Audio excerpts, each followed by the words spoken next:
Hello friends, income tax के cases की series में आज जो केस हम डिस्कस करेंगे वो इस चीज़ को लेकर के है कि क्या शेयर्स और right entitlement to shares taxability के एंगल से क्या दोनों सेम चीज़ है।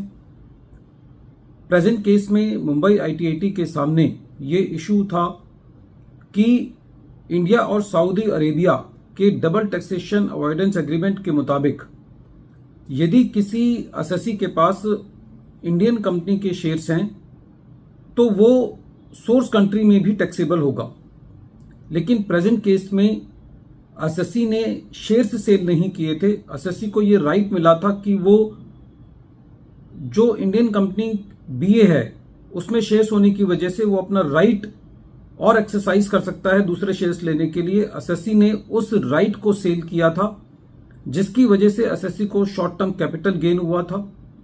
इस पर असेसिंग ऑफिसर का यह कहना था कि यह भी शेयर्स की कैटेगरी में आता है, इसलिए इन्होंने उसको शॉर्ट टर्म कैपिटल गेन माना।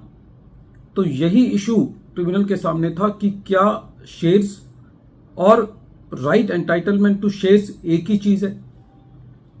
ये इशू मुंबई आईटीएटी ने अपने एक case general organisation for social insurance versus assistant commissioner of income tax international taxation के केस में डिसाइड की। प्रेजेंट केस असेसमेंट ईयर 22-23 से रिलेट करता है।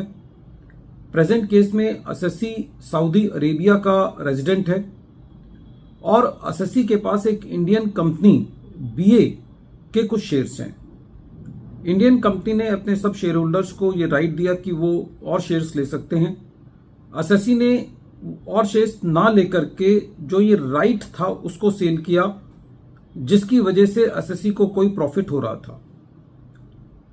असेसी ने इस प्रॉफिट को अपनी रिटर्न में टैक्सेबल नहीं किया। असेसी के मुताबिक ये शेयर्स नहीं है और क्योंकि इंडिया और सऊदी अरेबिया के डबल टैक्सेशन अवॉइडेंस एग्रीमेंट के मुताबिक खाली उन्हीं शेयर्स पर टैक्सेबिलिटी आएगी जो कि इंडियन कंपनी के हैं।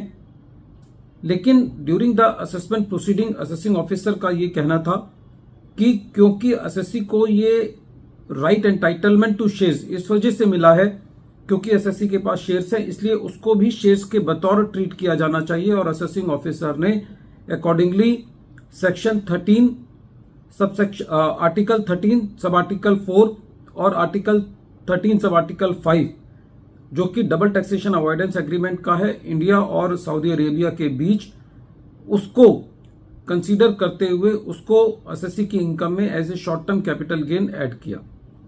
लेकिन असेसी का ये कहना था कि ये शेयर्स नहीं है, जो राइट एंटाइटलमेंट टू शेयर्स है और जो शेयर्स हैं उनको इंडिपेंडेंटली ट्रांसफर किया जा सकता है और उसको शेयर्स के बतौर ट्रीट नहीं किया जाना चाहिए और वो खाली रेजिडेंट स्टेट में टैक्सेबल है। लेकिन एओ ने इसका एडिशन किया, डीआरपी ने भी इस चीज को अपील किया था। लेकिन जब ये मैटर ट्रिब्यूनल में गया तो ट्रिब्यूनल का ये कहना था कि जो सीआईटी अपील की ये फाइंडिंग थी कि प्रेजेंट केस के अंदर जो राइट एंटाइटलमेंट टू शेयर्स है वो शेयर्स की वजह से उत्पन्न हुआ है, वहां तक तो वो फाइंडिंग ठीक है। लेकिन जो सीआईटी अपील भी है वो एक गलत कंक्लूजन पर पहुंचा और क्योंकि प्रेजेंट केस के अंदर जो राइट एंटाइटलमेंट टू शेयर्स है और जो शेयर्स हैं उनको इंडिपेंडेंटली ट्रांसफर किया जा सकता है और ये निष्कर्ष नहीं निकाला जाना चाहिए कि क्योंकि शेयर्स की वजह से ही एसएससी को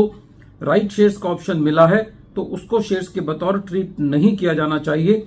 इंडिया और सऊदी अरेबिया के बीच में जो डबल टैक्सेशन अवॉइडेंस एग्रीमेंट है उसके मुताबिक खाली उन्हीं शेयर्स पर के ट्रांसफर पर असेसी को टैक्स देना है जो कि इंडिया में टैक्सेबल है। उसके अंदर शेयर्स के अंदर राइट एंटाइटलमेंट टू शेयर्स को इंक्लूड नहीं किया जाना चाहिए। इस तरीके से ट्रिब्यूनल ने जो असेसिंग ऑफिसर ने असेसी के ऊपर उसको शॉर्ट टर्म कैपिटल गेन मानते हुए टैक्स लगाया था उसको डिलीट किया। वीडियो के अंत में एक बार फिर मैं केस का नाम रिपीट कर रहा हूं। केस का नाम है general organisation for social insurance versus assistant commissioner of income tax international taxation और ये case 125 ITR tribunal short notes 4 पर रिपोर्ट हुआ और इस केस का जजमेंट 22 मई 2025 को आया। Thank you friends.